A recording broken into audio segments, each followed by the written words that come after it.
하나님 말씀은 창세기 18장 22절부터 33절입니다. 길지만 뭐 이렇게 긴 말씀은 아니고요.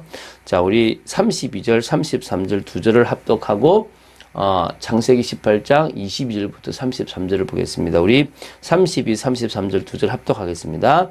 아브라함이 또 이르되 주는 노하지 마옵소서. 내가 이번만 더 아뢰리이다. 거기서 신명을 찾으시면 어찌하리 하시나이까. 이르시되 내가 그 신명으로 말미암아 멸하지 아니하리라. 여호와께서 아브라함과 말씀을 마치시고 가시니 아브라함도 자기 곳으로 돌아갔더라. 아멘. 오늘 보게 될 창세기 18장 22절부터 33절은요, 소돔에 있는 롯을 위해서, 또 롯뿐만 아니라 소돔에 있는 영혼들을 위해서, 이 소돔성이 멸망되지 않기를 바라는 간절한 마음으로 간구하는 아브라함의 기도에 대한 내용입니다. 자, 무슨 얘기를 하고 싶으냐면, 하나님이 왜 전도자에게 시대의 중요한 일을 알리시겠습니까? 왜 하나님의 백성에게 일어날 일을 말씀하시겠습니까? 여기뿐만 아니라 모세에게도 노아에게도 시대적인 일들을 분명히 말씀하셨다는 겁니다. 모세도 기도했습니다. 누구나 다 어찌 보면 이 아브라함 역시도 하나님이 왜 나에게 이걸 알려주시고 내가 뭘 하기를 원하시는지를 알았다는 것입니다. 그래서 그 자리에서 간구를 시작했던 것입니다. 그래서 이 소돔과 고모라 영혼을 위한 그런 기도가 분명히 있었습니다. 그러나 그 속에 또 롯이 있으니까 더 마음이 담겼던 것도 사실일 것입니다.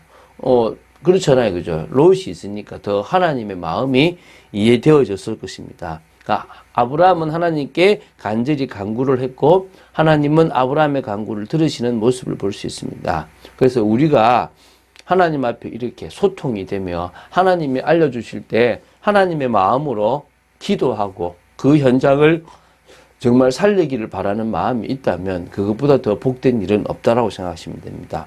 자, 좀 이게 내용이 길기 때문에 좀 짧게 툭툭 잘라서 가겠습니다. 우리 22절부터 26절을 먼저 보면요. 아브라함은 두 천사가 이 소돔을 향하여 떠나고 오직 하나님과 단둘이 남게 되면서요. 하나님께 나아가 소돔을 위해서 기도를 하기 시작합니다. 그래서 천사가 없는 사이 하나님과 1대1로 대면하며 이제 기도를 하는 겁니다. 참 이때는 하나님이 현존하셨고요. 하나님과 1대1로 대화할 수 있는 이런 복을 누렸지 않습니까? 지금 우리는 그보다 더한 복이지만 사실은 이 영적이다 보니까 느끼지 못할 때가 많습니다. 근데 이때는 육신적으로 나타나신 하나님이시니까 훨씬 좀 쉬워 보이기도 할 수도 있겠죠. 그죠? 아브라함은 소돔의 구원을 위해서 하나님께 호소를 했습니다. 아브라함의 기도는 죄인들에 대한 하나님의 심판이 부당하다는 그런 호소를 한 것이 아닙니다. 아브라함은 단지 소돔이 멸망할 때 혹시라도 그 중에 있을지 모르는 소수의 의인까지 멸망하는 사태가 발생하지 않도록 하기 위해서 소돔의 구원을 위해서 하나님께 간구한 것입니다. 그 의인 중에 누가 들어갑니까? 바로 이 롯이 들어가기 때문에 더 간구를 했다라고 볼 수도 있겠죠. 아브라함은 일전에 최초의 가나안 어떤 전쟁 때 이 사로잡혀 갔던 롯을 구해 옵니다. 그러니까 보면 소돔성에 살고 있는 롯을 생각한 그런 기도라는 것이 당연하다고 보시면 됩니다. 그러나 꼭 롯을 구원해달라는 기도는 아니었습니다. 의인을 악인과 함께 멸하려 하시는지에 대한 질문을 통해서 그 성에 의인 50명이 있을지라도 멸하실 것인가부터 시작해서 쭉 내려와가지고 어디까지 갑니까? 나중에 10명까지 가거든요. 그때 하나님께서 어떻게 하시냐면 의인 50명을 찾으면 그들을 위하여 온 지역을 용서하시겠다라는 그런 응답을 주십니다. 바로 응답을 주신 거죠. 근데 아브라함이 생각해 보니까 50명이 없을 것 같아. 자신이 그 소돔을 좀 알잖아요. 그러니까 이제 이제 한 번 더 기도합니다. 그러면서 자신을 낮추는데요.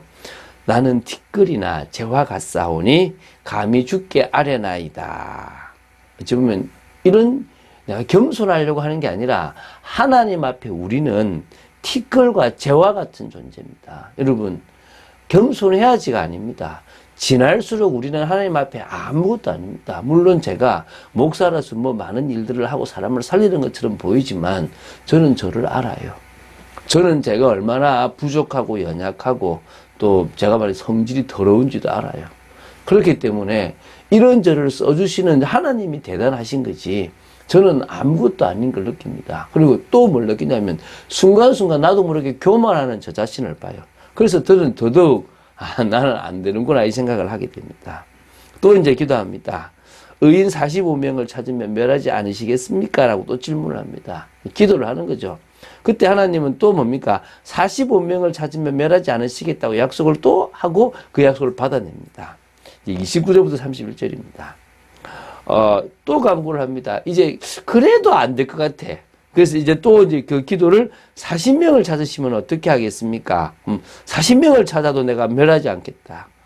내 주여 노하지 마옵소서. 30명을 찾으시면 어찌하시겠습니까? 내가 거기서 30명을 찾으면 그래야지 아니하리라. 또 이런데 내가 감히 내 주께 아뢰나이다. 거기서 20명을 찾으시면 어찌하리 하시나이까? 내가 20명으로 말미암아 그러하지 아니하리라. 지금 더 하나님의 마음을 안 거죠. 하나님이 야 그만해라 좀 이렇게 하는 게 아니라니까요. 그래 너 그 기도해라. 나는 인애를 원하고 사랑을 원한다. 저 아시리아가 멸망받을 그 상황에 요나를 보내서 사흘 길을 외쳐야 될 걸 하루만 외쳤는데도 막 회개가 일어나요. 그때 하나님은요 용서해 주시잖아요. 그러니까 요나가 내 이럴 줄 알았다고요. 하나님이 회개하면 용서하시는 분이라서 나는 이들이 회개할 거 알고 나는 안 오고 싶었다고 얘기하잖아요. 지금 하나님의 마음을 알면서 더 가기 싫었던 거예요. 우리는 그러면 안 되겠죠. 그죠?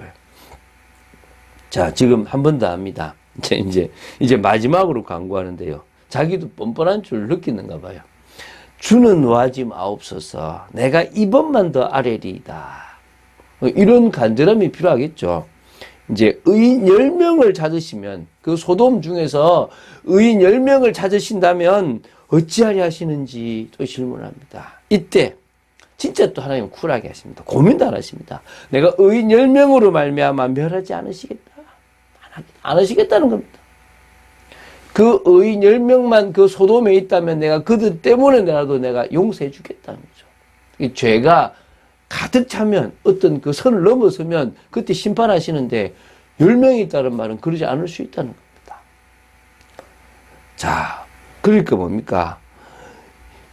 소돔은 멸망했죠. 고모라까지. 뭐가 없습니까? 의인 10명이 없다는 거예요.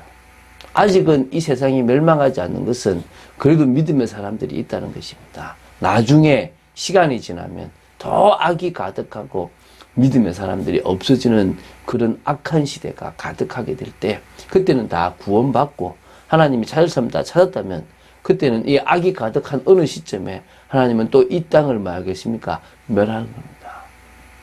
심판하시는 것입니다. 자, 우리가 해야 될 일들이 무엇인지를 우리는 분명히 압니다. 우리는 이 아브라함처럼 하나님께서 알려주시는 현장, 너무나 복음이 필요한 그 현장에 복음을 전하는 일을 감당하는 것입니다. 그리고 더 나아가서 그 현장을 놓고 간절히 기도하는 하나님의 마음을 가지는 그런 사람으로 살아야 될 줄로 믿습니다. 자, 엘리사 역시 그 시대를 보면서 얼마나 답답했겠습니까? 그러나 그 시대를 향한 하나님의 마음을 누구보다도 알았다는 것입니다. 그렇기 때문에 그 갑절의 능력을 가지고 그 외면하고 돌아서고 하나님의 그 권위를 무너뜨리는 이스라엘 백성들을 위해서 하나님의 역사를 일으켰고 또 아람 나라가 쳐들어오는데 그 나라 앞에 하나님의 영광을 드러내며 또 역시 이스라엘을 보호했고 죽고 나서도 자신의 그 능력이 아직 있는 것까지도 증명하게 되는 겁니다. 어떤 의미에서는 하나님은 이 갑절의 능력이 어디 필요하겠습니까? 바로 가장 악한 현장에 필요합니다. 저는 그러면 지금 우리에게도 하나님은 갑절의 영감이 아니라 그보다 더한 능력도 허락하실 수 있다고 생각합니다. 왜? 더 악한 시대니까, 더 문제 있는 시대니까 그 능력을 가지고 하나님 앞에 쓰임받을 한 사람을 찾으시지 않겠습니까? 믿음의 사람을 찾으시지 않겠습니까? 그게 우리가 되면 돼요. 똑같이 현실에서 아웅다웅하고 살아가는 그런 모습이 아니라 다른 인생을 살아가는 우리, 다른 길을 걸어가는 우리, 하나님의 뜻을 이루는 우리가 되어야 될 줄로 믿습니다. 그래서요, 무엇보다도 우리는 하나님의 방법으로 살아갑니다.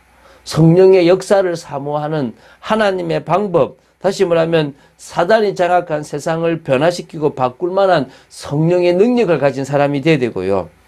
정말 제자를 현장에 곳곳 세울 수 있을 만큼의 성령 인도를 받아야 될 줄로 믿습니다. 하나님의 뜻대로 사는 오늘을 만들어가는 그런 실천이 되어져야 될 줄로 믿습니다. 합리화하지 맙시다. 내가 여기까지만 하지 뭐 제발 그러지 마시고, 주님 제가 들어가겠습니다. 제가 변화되겠습니다. 라고 할 만큼의 그런 최선을 다하는, 손해를 보더라도 나아가는 그런 걸음이 되어야 될 줄로 믿습니다. 오늘도 우리가 아브라함 같은 저런 하나님의 마음을 아는 자로 기도하는 파수꾼의 사명을 감당해야 될 줄로 믿습니다. 그런 축복 누리는 여러분 되시기를 주 예수 그리스도 이름으로 축원드립니다. 주는 그리스도시요 살아계신 하나님의 아들이심을 고백합니다. 믿음으로 나아갑니다. 말씀 붙잡고 나아갑니다. 정말 저희들이 하나님의 마음을 아는 아브라함과 같은 축복을 누리게 하여 주시고, 정말 현장의 영혼과 현장을 두고 기도하는 파수꾼의 사명을 감당하는 믿음의 사람 되기를 간절히 소원합니다. 아버지 하나님, 성령의 능력을 허락하여 주시고 그 능력을 가지고 하나님의 역사를 드러내는 저희들 되기를 간절히 소원합니다. 정말 소돔과 고모라가 의인 10명이 없어서 멸망했던 것처럼 이 시대도 아버지 하나님 정말 의인이 사라져가는, 아버지 하나님 악인이 더 팽배해져가는 시대임을 봅니다. 저희들이 정말 믿음으로 서 있기 원하며 현장을 살려나가는 축복 속에 있기를 간절히 소원합니다. 주 예수 그리스도 이름으로 기도드립니다. 아멘.